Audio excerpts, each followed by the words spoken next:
Today I want to talk about how I stay motivated on the homestead.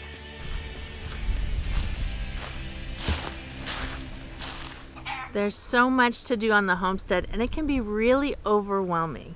One thing that really helps me is to look back at my past successes. My garden has been a disaster.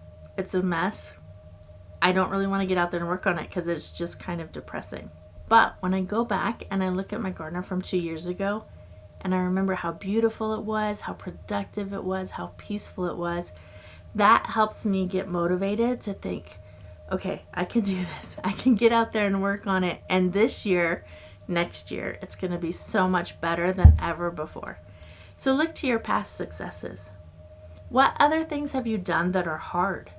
Sometimes we forget that we can do hard things. So I look back to when I was running, and when I first started running, I was miserable. I couldn't run 1/10 of a mile. I actually measured it, and I couldn't run like from my house 2 houses down. It was really bad. But then I trained and I learned, and I got to the point where I completed over 3 half marathons and several other races, and I know that I can do hard work with consistent effort. When I first moved to the farm, I didn't know how to raise animals, and I had to learn it, and there was a pretty steep learning curve.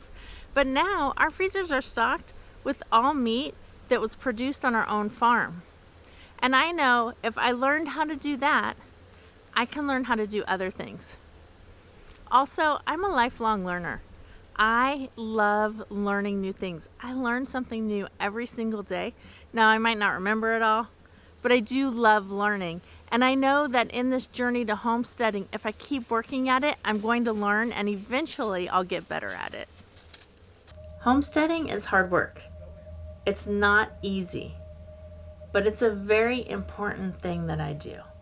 And that's one thing that keeps me going when it's difficult. Building the raised beds, having a composting system, having systems for raising animals, all of that is worth it because of the end goal. The end goal is important, that we are going to be able to raise and grow healthy food for ourselves, for our children, their children, and for our friends and neighbors.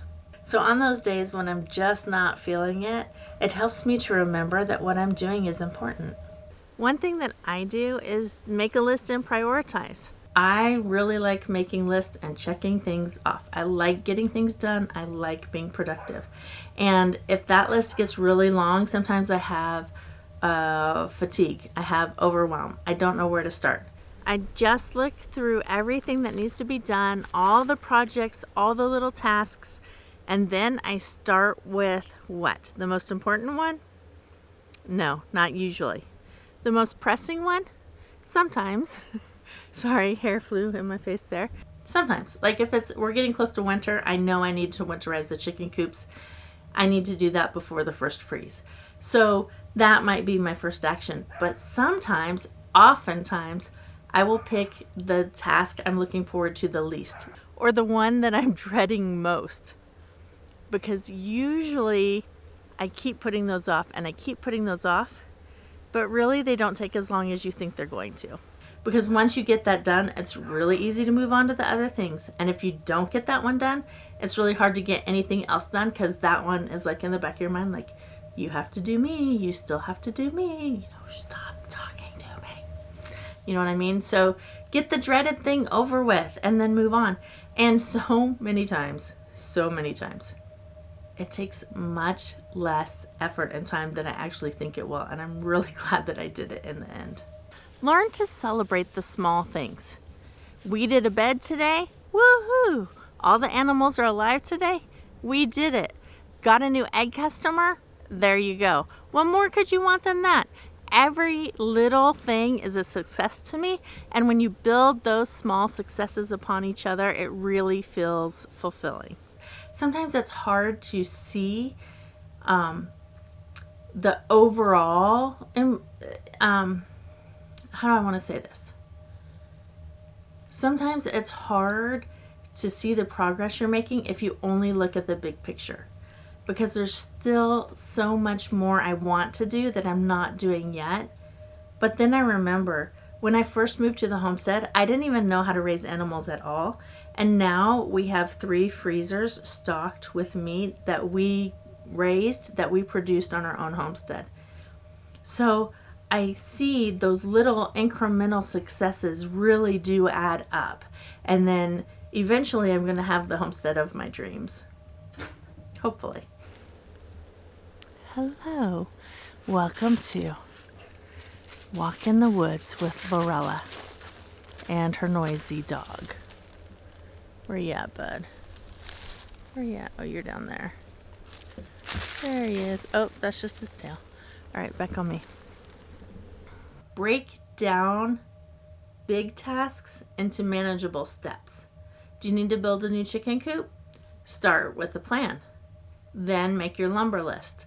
Then set aside time to work on it. And you don't have to finish the whole thing in a weekend. There's nothing that says that you have to do a project in a day. Do it little by little. Today we're just going to frame it up. Next time we have some time, we're going to add the roosts. Next time we have some time, we're going to put the hardwire on for the floor. Hardware cloth. We're going to put the hardware cloth on for the floor. Next time we're going to put the walls on, then the nesting box. You know what I mean? I kind of was like oversimplified that. But breaking down large tasks into manageable steps really helps to keep me motivated, because then I know I'm going to make progress of some kind rather than not doing anything at all until we have 3 days straight to sit down and work on something. But who has 3 days straight to sit down and work on something? I don't. Maybe people who are full-time on the farm can do that. I can't. I still work off farm. So I have to find those little bits of time in my day and take advantage of them. Speaking of those little bits of time in my day that I have to find, oftentimes I'll want to sit down and be like, I'm just going to hang out on my phone. I don't really feel like doing XYZ on the farm. But I have learned to tell myself, if not now, when? If not now, when? Because oftentimes, life is busy. I work a full-time job off farm, and we have church commitments and things like that. If I have a few minutes in my day, sometimes I'll be like, I really don't feel like going out and doing X, Y, or Z. But if I don't do it now, when am I going to get to it? Life is busy. So I take advantage of small breaks in my time to get things done. Otherwise, I'm never going to get to it. If not now, when really helps me to just say, you know what? Right now, I have 15 minutes. I'm going to go outside and weed 1 garden bed.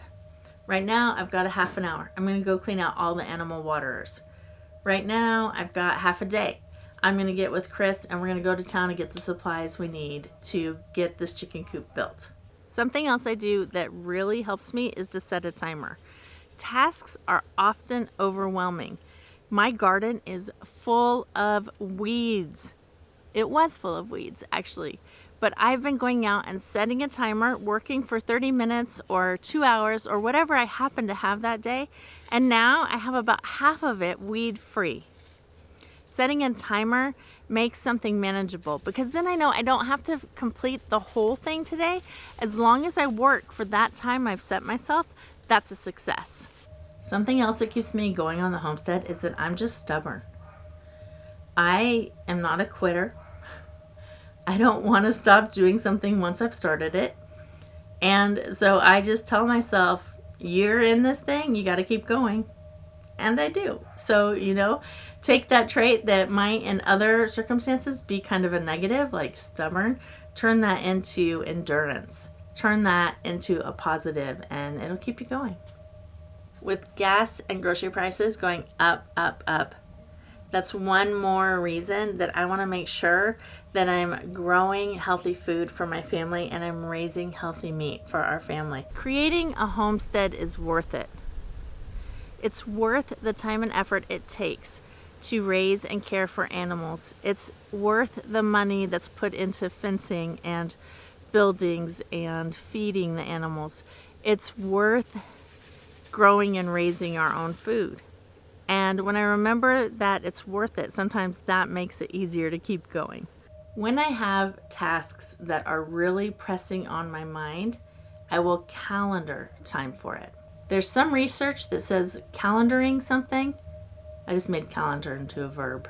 I don't know if that works. Putting something on your calendar is better than writing a to-do list, because then you have scheduled time for it. A to-do list can hang out there forever. There's no deadline on it. When you put something on your calendar, when you schedule 4 hours to work on this, then you're going to use that time wisely.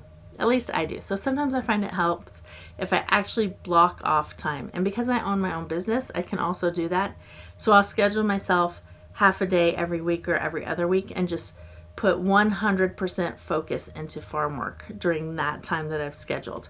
And it also helps me then on the other days of the week to give myself a little bit of grace, because I know during that 4-hour block, it's only going to be farm work. So if I don't get to it on Monday or Tuesday, I know Thursday at 1:30 p.m., that's it. I'm going out to do work on the farm. One last thing that I do that really helps me stay motivated is to dream for my future. And now is the perfect time. When we're getting into fall and winter and there's not quite as much to do outside, you will find me many, many times seated by a fire with a hot cup of coffee, sketchbook in hand, graph paper in hand, drawing out the garden plans, dreaming about the animal housing that I want to build, thinking about what do I want our future businesses to look like. When I think about the future and when I have a plan and a goal and a vision, that's one other thing that keeps me motivated day to day on the homestead. What are some things that keep you motivated on the homestead? We are not at Plan B Orchard and Farm today. That is the little cabin in the woods that my 70-year-old father-in-law built. Click right here for a video and you can hear their story of God's provision and how he built this great cabin by hand.